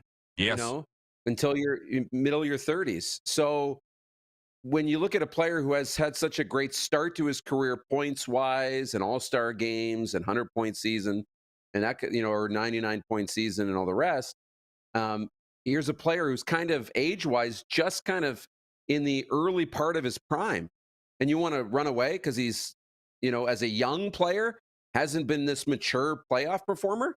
Well, he's just maturing as an adult. So I wonder about the perspective of that, because how many, you know, legends of the game do we look at? I think Yzerman was one that people keep pointing out. He didn't win a cup till he got into his 30s. Like, we have to mature as human beings too and learn how to do these things. So I wonder about that. But we're in an era and that's a market with no patience for that stuff. So they expect you to be mature and grown and do it now. I would never draft a local guy like they did with Marner, but that's just me. What the hell do I know? Brent in Wellington, Florida. We have 2 viewers in Wellington, Florida today. How about that? He says, I hate to say it, Rod, stick to the day job. How about that? What's he referring to? Was I singing? I don't feel like I was. The roast? No, the roast. I thought I was doing good. By the way, if you just joined us, couple things. Larry in Medicine Hat writes in. I'll say it again. Why have the ratings tripled in the last year? Because this donkey, me, finally realized to stick to Canadian topics, even though I live in Florida and people love it and everybody's happy. Larry in Medicine Hat says, I just turned on the RP show. I thought you were doing the bat dance instead of pulling your face back. Well, I didn't rehearse it. I just did it off the top of my head. Again, I'm not going to get plastic surgery or injections or whatever the hell Tom Brady had or everybody else around here. Listen, dude, I'm trying to stick to sports, but I'll say it again. I was watching McAfee yesterday. He doesn't do anything different than what we do. If he can spend 20 minutes on the Kentucky Derby and then 20 minutes with Jeremy Swayman of the Bruins, and he's supposed to be an NFL show, then we can do whatever the hell we want to. Deal or no deal, Moot. You know it's a deal for me. Yeah, you don't have to ask. You know that's where I stand. 100%. Yeah, I'm just reconfirming it. So anyways, why we were talking about facial work and everything else was the roast last night, and Tom Brady's had facial work done. I'm not going to go down what we already talked about, but I will say this. I don't go out at night. I'm sober. I'm 9.5 years sober. However, my gang of guys that we meet, that you know, I tell you about it all the time. We meet. It's ironic that we meet in bars and restaurants, considering we're all sober, but whatever. So when we're done meeting, a lot of time, or if I'm going down to visit the Cardinal Gibbons High School football team, which I do fairly regularly, and I come back. It's usually a Thursday or Friday night, so I roam around and just creep and look in these lounges and bars of South Florida. Dude, it's like a Halloween store. Like everybody's wearing a mask. You know what I mean? It's a pickup joint, and it's old guys and young girls and old girls and young guys, and oh my God, it's a flippin' horror show. But I can't stop watching. And I'm not going to go in there and order a drink, clearly. I'm not even going to go in there at all. Yeah. So and it's not like I'm circling the block like a parasite. There's so many of them. I can just drive around in my Jeep and just look in there. And it's all their faces are like the plastic mask like when we were kids. Why? Jen at the Four Seasons says, now Tom Brady is why the long face. Listen, Tom's still good looking. And that's, by the way, did you feel that he admitted to Deflategate? Or was it just a joke and nothing's to be taken seriously in a roast? Because that's a huge debate down here right now.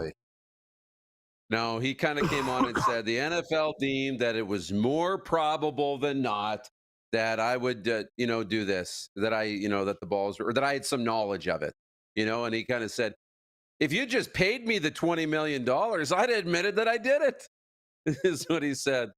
Meaning it was more about, I care, give me the money, I'll do whatever you want.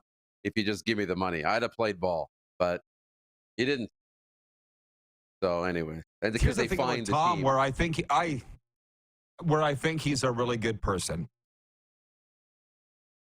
Do we think that he had a role or knew that that they were deflating his footballs? Yes, we do. Right? Yeah, I mean, so yeah. Let's say yes. I'll say I shouldn't speak for you. I believe he knew. You? I mean, where there's smoke, there's fire, right? So, I mean, there's probably something to it. Was he going in there like looking over his shoulder, sucking air out of the footballs? Yeah. No. But, it wasn't him. I'm sure there was the equipment manager, of course. Yeah. It was the equipment manager. But that's why, just speaking of that 12-step group and my buddies, there's the struggle in life. And it was a little bit of what I was talking to Lauren Mulliken about this morning, the former coach of the Chicago Blackhawks. Sharks and Penguins. And the only guy, I believe, that coached the Blades, Warriors, and Pats. I think he's the only guy. And I said, we're in this program, I won't speak for him. Well, he doesn't care. We'll say he's sober too. That demands rigorous honesty.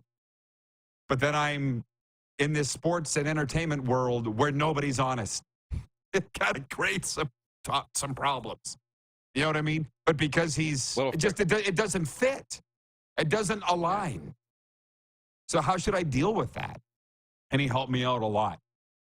Scott in Moose Jaw, Saskatchewan, writes in and he says, I turn on my TV while I have lunch, and all I hear is Rod's roast talk. My mind went somewhere else, LOL. How about That's that? on you, bro. Not me. Not me. Bob in Saskatoon writes in and he says, I would buy tickets for your roast, even in Regina. It was Scruffy that said it would be like Telemiracle, a several-day event.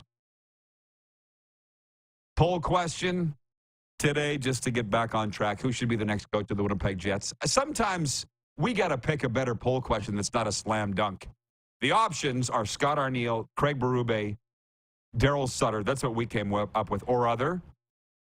Running away with it, Scott Arniel. I think everybody would say it should be Scott Arniel. So I'm just updating the poll. People would clearly rather talk about Tom, Giselle, and the RP roast, which, quite frankly, I got to have it. We have to have it. I used to think that I would run from something like that. No, there's a lot of guys that would.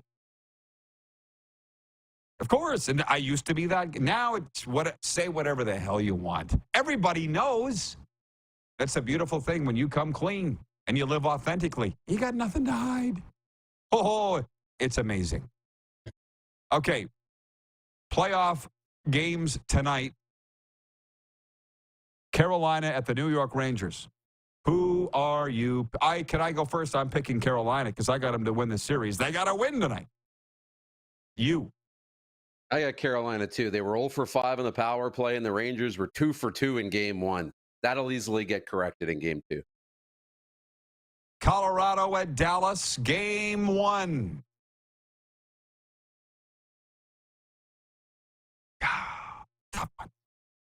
You go first.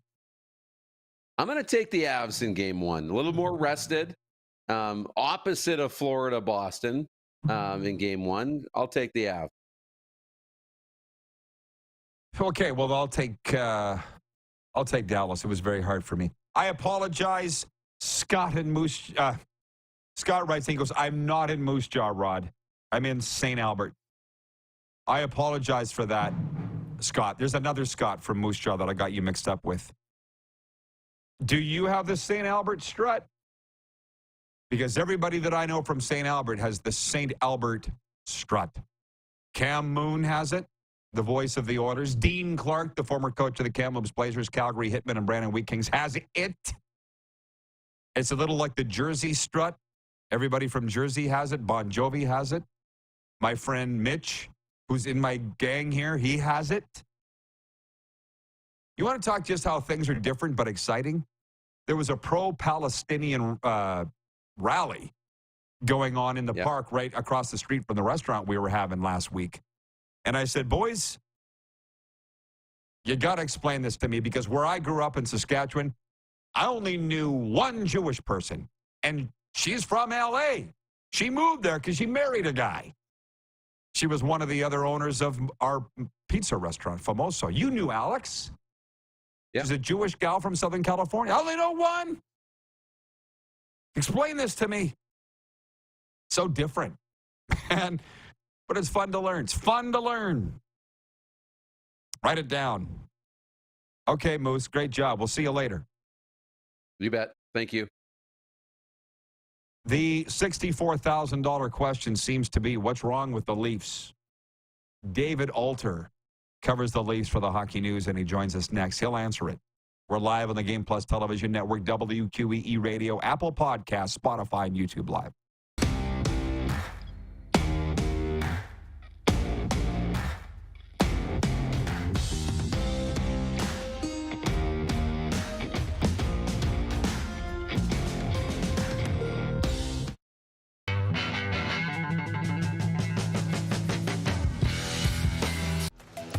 The live sports experience is changing.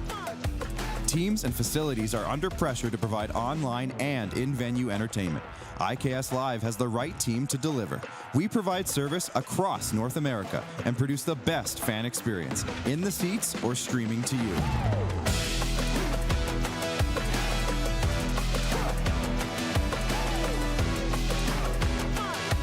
IKS Live continues to bring you the best seat in the house. Text 902-518-3033.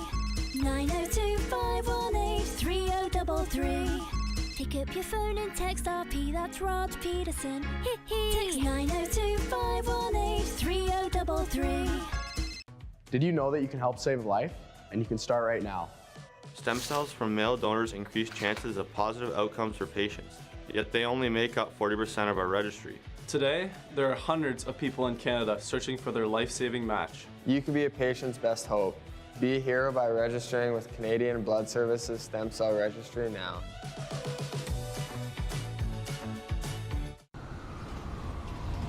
I'm Bridget Lacquette. I'm a First Nation Olympic silver medalist, and I'm proud to represent Indigenous hockey players across Canada. Each year, hundreds of Canadians need a stem cell transplant from an unrelated donor to save their life.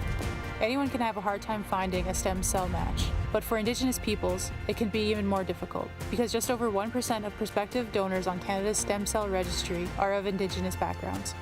Be a hero. Join me in Hockey Gives Blood in helping to make a life-saving difference to those in need. Register today at blood.ca/beahero.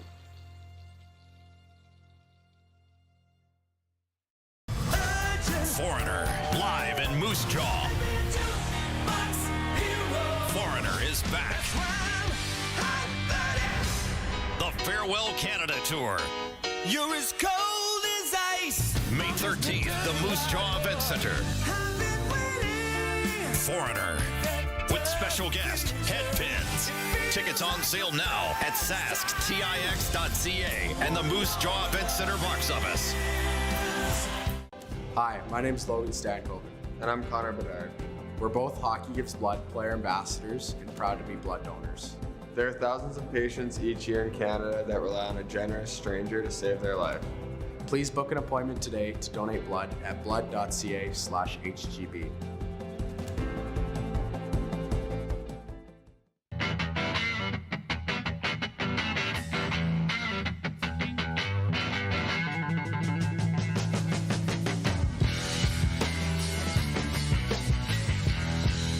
Business owners and marketers. Okay, we know you think we're pretty cool. That's why we want you to share in the coolness factor. Partner with the Rod Pedersen Show and market your business every weekday to sports lovers just like yourself. Take advantage of our many cost-effective commercial and promotional opportunities.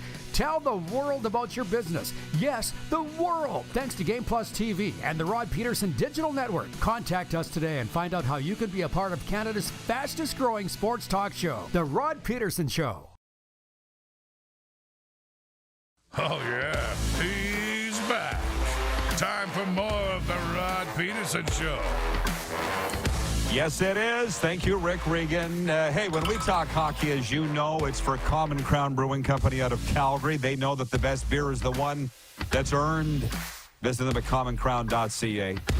David Alter covers the Leafs for the Hockey News, manages the site as well out of Toronto. Hey, David, welcome to the program. You saw what I said before we went to the break. I got people writing me across this country saying, what's wrong with the Leafs? I'm like, I don't know. And frankly, it's not my job to know. It's kind of yours. So, yeah, where are they at? It's kind of mine. Yeah, go ahead. I mean, go. Yeah, after the last 8 years, and the issues kind of remain the same. Over the last 8 years, they've won one playoff round. They've been stubborn to some degree that with the current core that they have constructed, that they're going to stay with it and push through. And Brendan Shanahan's had this belief that these core guys are going to be the ones that get the job done, not that the Toronto Maple Leafs are going to get the job done. And I think that's a bit of tunnel vision now because, after the first few times of being unsuccessful and sticking with it and running it back, if you try to sell that again, you have a chance of alienating a fan base that already feels pretty alienated based on this. So it's tricky. Like the problems are clear, but the people in charge don't necessarily want to fall on the sword and admit what the problems are. And by the way, they never will. But they fired a general manager last year in Kyle Dubas. I mean, that's pretty earth-shaking stuff, right? And that wasn't enough for people? Yeah, well, if you remember, the general manager was not renewed, but it was after Brendan Shanahan, in speaking with us in a news conference shortly after the decision, made it clear that, there was a lengthy negotiation, what Kyle said at the podium and everything like that, and a higher compensation package. It didn't seem like a very linear decision. It looked like as of a couple days prior to that they were going to, in fact, bring Kyle Dubas back. Now, we'll never know. It's revisionist history if he was going to make any sort of changes. But you can only go by the fact that they made a GM change. The GM came in May 31st and was pretty much given a mandate. Within a month, you got to sign Austin Matthews. You've got to deal with William Nylander, and you've got to fill out a team. And, in the first year, when you come into that, you're not going to really make radical changes because you're kind of jumping onto a running treadmill there that you're really just kind of trying to make sure you don't fall. And so that first year, you can't really blame Brad Treliving for not really doing anything. But it's going to be interesting when the new MLSC president, Keith Pelley, Brendan Shanahan, and Brad Treliving are scheduled to meet with us on Friday and kind of discuss and break down what their plan is or how they look back on the season and see what they do from here. Do you think we'll ever learn the illnesses to William Nylander and Austin Matthews, or will it be on Friday? Or do you know now and can say? The William Nylander one, we know. Like, that one is pretty clear. You know, if he has migraines, which causes vision loss, there's certainly a huge liability factor that comes with the Toronto Maple Leafs of not wanting to play him if he's going to have vision loss. So if that's one of the symptoms and they couldn't figure out if it was just migraines or something more, I can't really blame them on that one. The Austin Matthews one is a little trickier because, yeah, he had an illness. It's believed he had more than an illness. He did speak to us after Game 7 and again yesterday in locker cleanout day. And when there's not really much else to say, there's not really much to hide, but he was still being very dodgy about it. So he went from saying, I'm not going to go into that, to I took a weird hit and then not going to go into it beyond that yesterday. So you really wonder, what else could it have possibly been? So that part's not clear. I don't think the management's going to say it, because if Austin Matthews doesn't want to say it, they're not going to say it. So I think time's just going to pass, and we'll see how he is going into the fall. But yeah, there's certainly some mystery there for sure in terms of what kept Austin Matthews out of part of Game 4 and Games 5 and 6. Correct my math and figures, please, if they're wrong, which they probably are. But that's, I think, $26 million tied up next season between Nylander and Matthews, two guys that when the chips were down really weren't there. Whatever it's going to add up to next year, it's a lot. That would be a concern for me. I mean, yeah, there was injuries and there were those things, but when they were on the ice, maybe with the exception of Game 7, just because Matthews didn't look like he was 100%, but I think they were their best players still in that series, regardless. I mean, William Nylander scored the last 3 goals of the team's series, regardless of the fact that they didn't score that many. He scored the last 3 goals, and they were very important goals. And he's been clutch in the playoffs. I believe it's 8 goals he has scored in elimination games. 8 of his 15 that he has scored have been in elimination games. So William Nylander, there really hasn't been so much a question about his playoff performance and rising to that occasion. Austin Matthews answered it a bit last year with his first round performance. Certainly you would have liked to have him there. He was instrumental in why they won Game 2. He had a goal and 2 assists, scored the game winner. But then you have Mitch Marner and you have John Tavares, and they both occupy a huge amount of cap, and they are both up at the end of next season. And that's the big question. Do you use that cap space to address other parts of the team defensively? It's going to be hard because they both have no moves, and maybe management is faced with the fact that they hold the cards, and it could be another lame duck running back season just because those two guys may just say no because they can. And then what do you do? Not really much. Do you see Jacob Markstrom? Let me say that again. Do you see Jacob Markstrom in Toronto's net next year? I'm starting to hear a bit of that. It's possible. I mean, what would the Flames want? The problem is Markstrom and dealing with Brad Treliving, and the Flames and dealing with Brad Treliving, has already been proven to not necessarily yield results. You talked about all last year, the Leafs were pursuing Nikita Zadorov and trying to get Tanev. And it looked like the Leafs were in the mix, and they were talked about ad nauseum for weeks about being in the mix. And for one reason or another, they couldn't get it done. And Zadorov went to Vancouver for not that much, nothing that the Leafs couldn't part with. So I start to wonder, Calgary was really weird with the Maple Leafs and Brad Treliving, because he did resign and then join another team. If you'll recall, they wouldn't let him sit at the draft table till after the Flames picked, which was ridiculous. So there's a lot of games there. So, I mean, if Markstrom's going to go, there's got to be a right return for Calgary. And if you can't move any of your other core guys, and Mitch Marner doesn't want to go to Calgary, he can certainly say no, and he has the right to say no to Calgary. What would they want? Like, what could they possibly want from the Maple Leafs at that point? I can't see it. Oh, and by the way, somewhere earlier you said how the higher-ups won't admit they were wrong or their wrongdoing. And here's the Flames, not in the playoffs again, and can't see the error of their ways. And I can see why their fan base is so upset in the way they do business. But Lastly, David, we only got a couple minutes, but I want to ask you this. You cover the Leafs for the Hockey News. The Shanna Plan. Was it ever clearly outlined what exactly that is? Or is that like roads to success, to use your term, aren't necessarily linear? They're this way, that way, here, there, everywhere. Is that the Shanna Plan? Like, what is the Shanna Plan?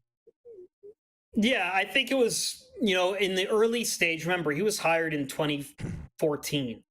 And at the early stages, it was about bringing the Leafs to respectability. And I think for the first half of his term, he did that. He retired the numbers instead of honoring them, got the alumni back on side. They drafted talent really well. They were very progressive. They lured Mike Babcock to coach, which seemed like an impossible thing for them to do at the time back in 2015. But yeah, after a few years, like maybe since 2019, that plan hasn't been on a linear path. It's really been, our team's going to be built around Austin Matthews, Mitch Marner, William Nylander, John Tavares, and then you can add Morgan Riley in that. And we're going to win with these guys. And at some point, there was a stubbornness that it was those guys have to be part of them winning, not the Toronto Maple Leafs are going to win. And so I remember in 2021, the question was, do you need to make a change here because this isn't working? And they were insistent. They were like, it's going to happen with these guys. Didn't happen in 2022. In 2023, they got by a round, but then got out embarrassingly in round 2. The plan has not been clear. The Shanna Plan, if you want to call it that, really hasn't been clear for the last few years. And he's barely spoken about it too. So it's going to be really interesting on Friday. Oh, is it ever? Well, listen, man, enjoy that. I really appreciate this chat. Good chat today, David. Thank you. Enjoy your stuff and have a good off season if there ever is one in Toronto. No, there never ever really is, but I do appreciate Rod. Enjoy chatting with you as well. Thank you. David Alter from the Hockey News covers the Leafs, and we went a little over time there, but you know what? We're talking about the Leafs, so I don't think anybody minds. We'll be right back with overtime after this. Get your final comments into the day, 902-518-3033, Sober Carpenter text line, or the streaming chat feed. And we'll be right back here on the Game Plus Television Network, WQEE Radio, Apple Podcast, YouTube Live, and Spotify.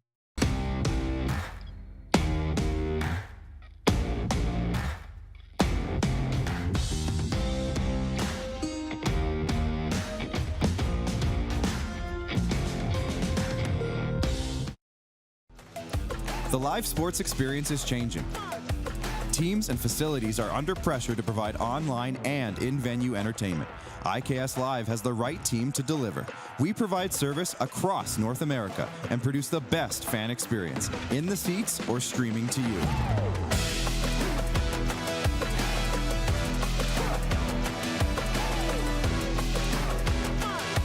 IKS Live continues to bring you the best seat in the house.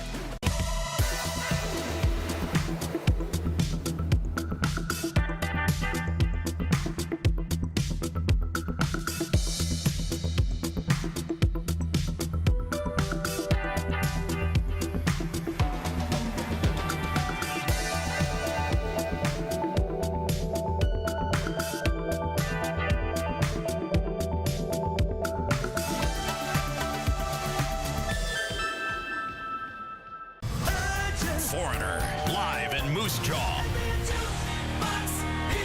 Foreigner is back. The Farewell Canada Tour.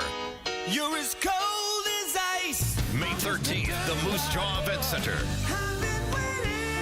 Foreigner, with special guest, Headpins. Tickets on sale now at sasktix.ca and the Moose Jaw Event Center box office. The live sports experience is changing. Teams and facilities are under pressure to provide online and in-venue entertainment. IKS Live has the right team to deliver. We provide service across North America and produce the best fan experience, in the seats or streaming to you.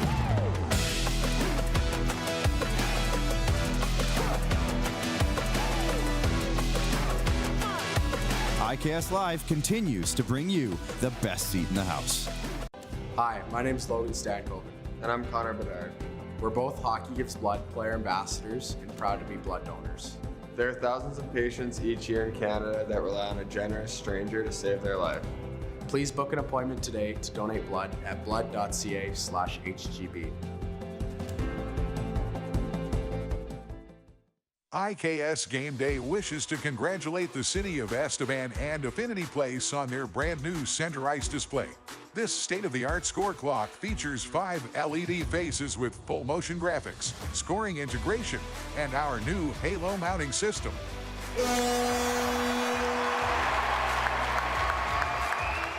If it's time for an upgrade, let us show you how to deliver the best fan experience. You can find us at iksgameday.com.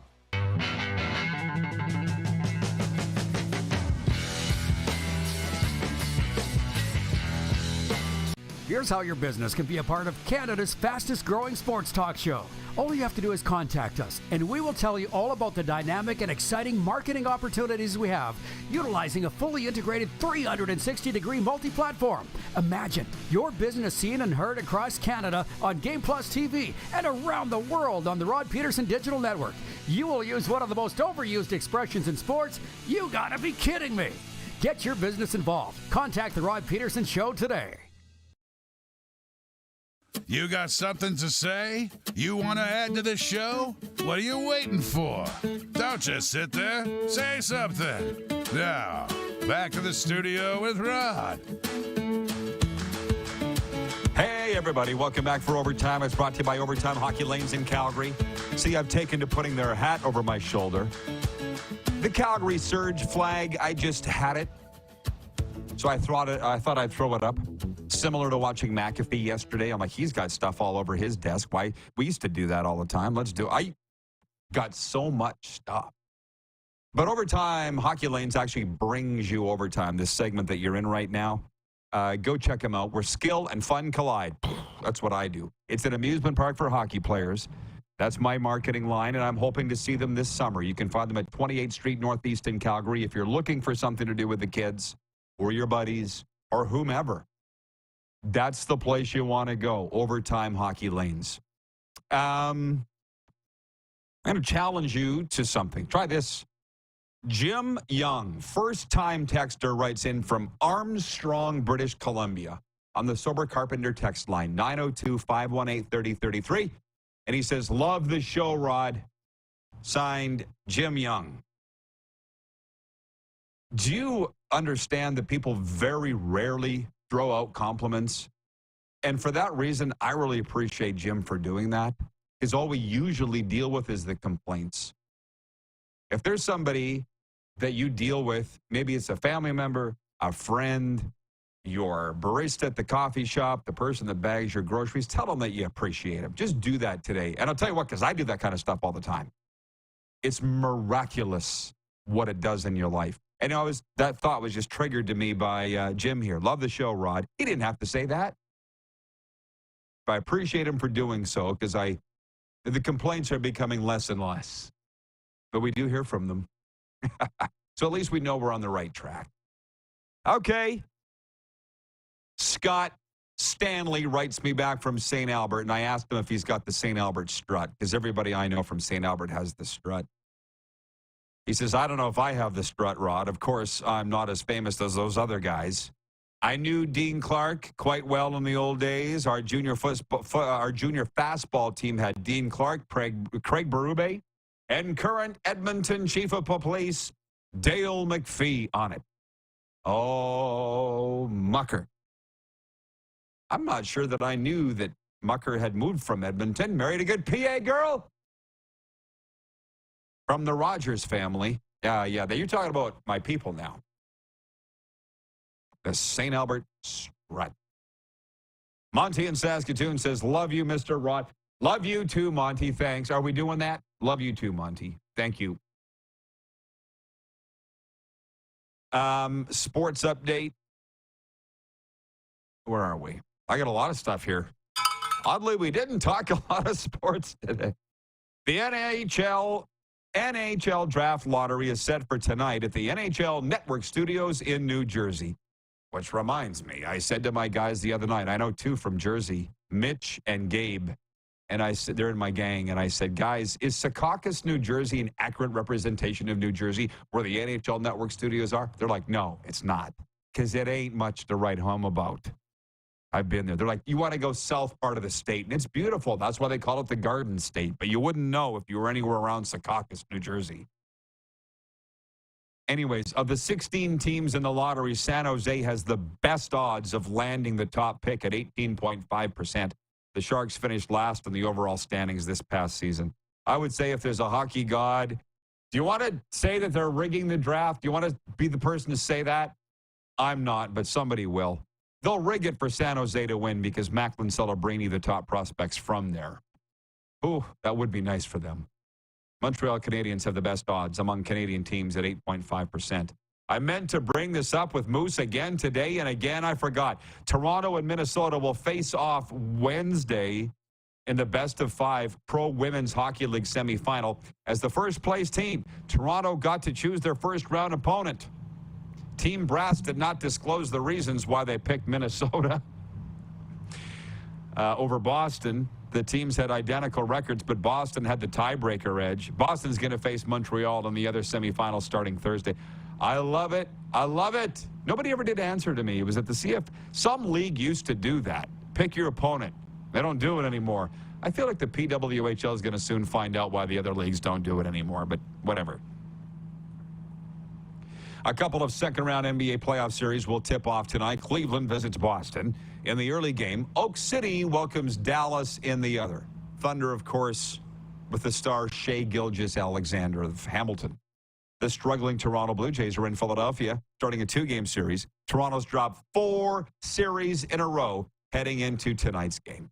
Sports Update is for Landmark Cinemas. Wednesdays are for movie twosomes, and you don't got to be a famous movie couple to take advantage of this offer. 2 admissions, 2 medium drinks, a large popcorn, and your choice of candy for one low price. But what you do need is somebody to go with you. So round them up and take them Wednesday to Landmark Cinemas, because this deal is worth sharing. Landmark Cinemas movie twosome every Wednesday. Check your favorite Landmark Cinemas for showtimes.